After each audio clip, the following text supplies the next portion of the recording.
We all heard about PLG, product-led growth, but actually, I think there's something better coming up. So let me explain that in this video. Hi, my name is Jihad, and I've invested and operated over a dozen startups. Also, I'm the CEO of Liberate Labs. I worked at Amazon as a technical program manager. We all heard PLG. PLG, product-led growth, is the center of everything from customer activation to conversions to expansion and to retention. You're using your product to do all those things. So, the most common examples is just a freemium. You basically try it out, and if you like it, you convert. If you don't stay on it. But that's something that we know now as an end user ourselves is that is extremely common.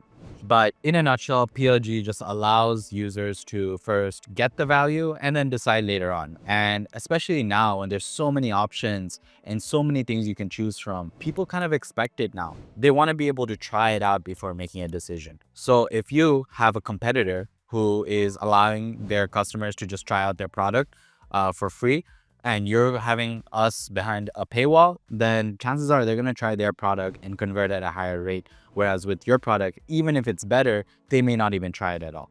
There might be actually something better coming up. PLG is just one of many acquisition models, and it's a fantastic one if you can do it right. There's a whole methodology about it. So let me know in the comments if you want me to talk more about PLG. I can get into the nuts and bolts of how to implement it in your SaaS. However, PLG is not the only strategy. There's actually three kind of frameworks for acquiring customers, these acquisition models, if you will. There's a marketing-led framework, which is everything we know traditionally with ads, with content, and all these other things that get your digital strategy out, basically your product in front of the customers' eyeballs. Second is a sales-led framework. This is much more of an outbound approach. You have sales representatives that go in, get the lead gen, and redo the outreach, and ultimately try to close it. Those are primarily for higher tickets because they require so much human labor hours to do effectively.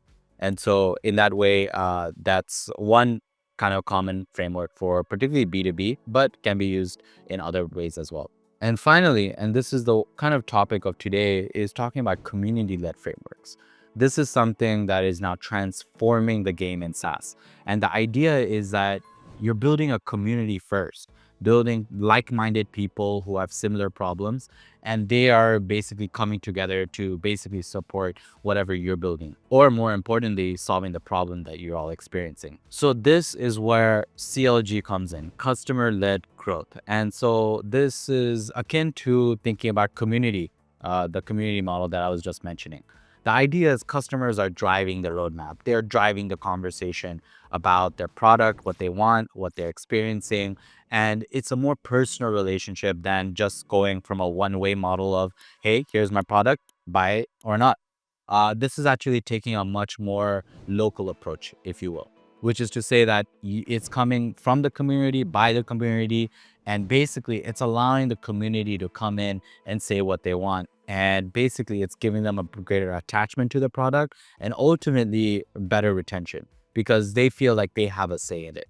And so this audience building is now becoming one of the primary differentiators in the GTM motion for SaaS today. The idea is that if you can build an audience first, then and get the input from the audience that this is something that they want, this is something that they're willing to pay for, you basically have a guaranteed business. One of the hardest parts of building a SaaS business today is basically getting customers. It's so hard to get in front of people and not only just go through all the effort and investment to build the right thing, but also figuring out your distribution, figuring out that if I built the right thing, are they willing to start using it and paying for it as beta users or as just customers? So building a community solves that problem. They're already there. They're already asking or demanding for your solution. And so by solving that distribution first, by building that audience, you don't even need a solution to build that audience as long as you can identify a pain, community to gather around, something that they're trying to solve, maybe a mission, a job, something that they can all gather around and relate to. And if you could build that community, right, you can always figure out the solution later. And even better, you can figure out how to build the right solution because you're getting that feedback.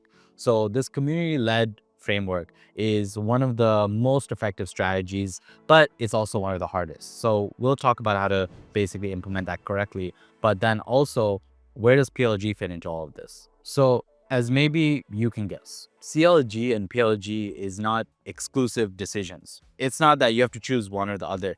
In fact, both reinforce each other.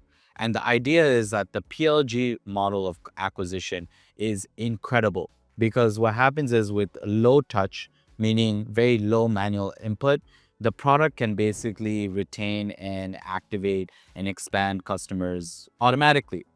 So you have a limit of how many manual steps, how many manual touches you can do in supporting your customers. So having a product that can be basically self-service in how to use it and how to support and how to ultimately renew these customers is a godsend. It will make sure that you can take a step back and focus actually on other things that could drive growth for your company, like listening to your community and setting up more actual manual checkpoints and your customer journey for your customers so that you can get that feedback and data that you can insert back into your product. So how do you build that community?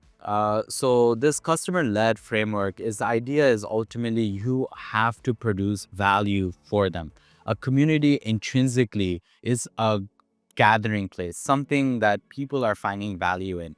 If there's no value, if there's no shared resource, something that people can get some benefit from, there's no reason for them to stay. So the number one ways you can build a community and to use this customer-led framework is start producing value. You can build value by essentially building a directory of resources, guides, templates, things like that people who are experiencing your pain would just immediately get some value out of and use in their workflows to address their pain. Two, you can just build a content strategy. You can build a YouTube channel, you can be on LinkedIn, and the idea is you're just sharing your thoughts.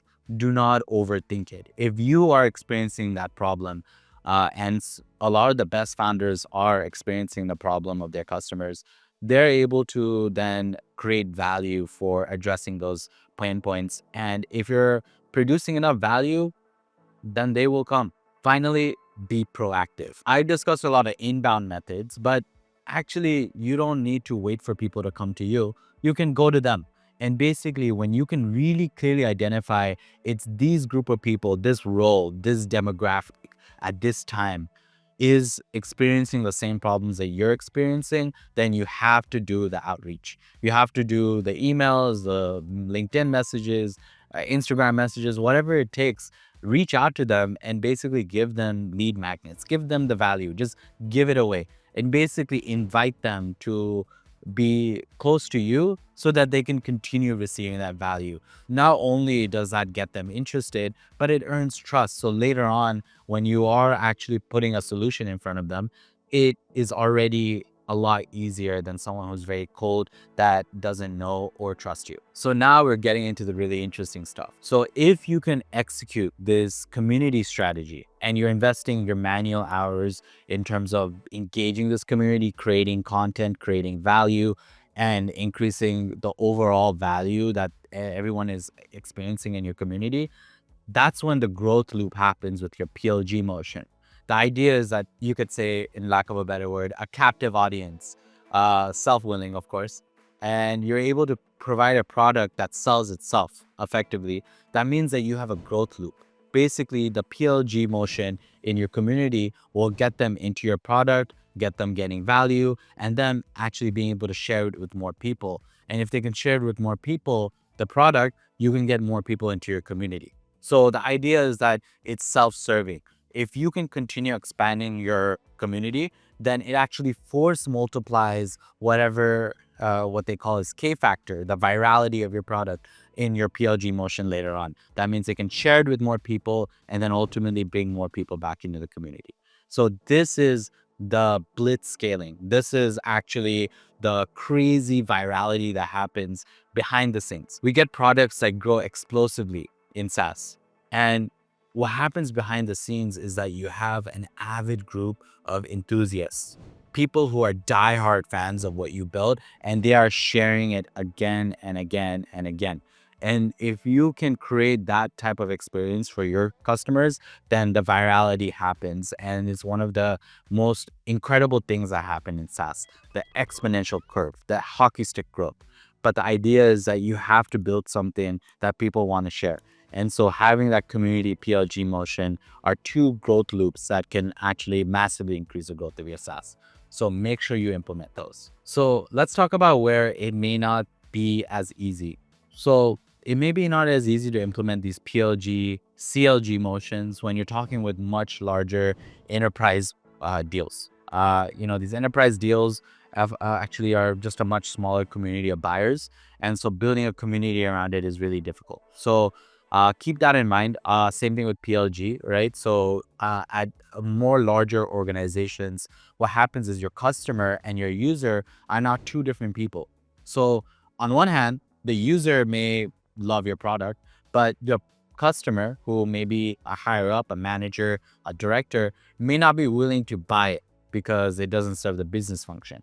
So you have to keep in mind who is your user and who is your buyer, so that you can make sure that you can structure your acquisition model effectively. So that's the hidden secret. Actually, this new model, this new framework, as I'm talking about community-led growth, is only a piece of the puzzle, and it's just another tool in your toolkit, but it's massively underutilized because actually not many people know how to build a community. So if you can figure that out, if you can put the value out there and combine it with your product-led motion and your other acquisition models, it's just going to first multiply everything that you've been doing. So implement it now and take advantage of this in 2025. So in the next video, we're going to talk about what are actually the best acquisition channels in 2025. Things are changing. It's about time you pick it up. If you don't want to miss the next videos, make sure you subscribe to the channel and press the bell icon so you get notified of future uploads.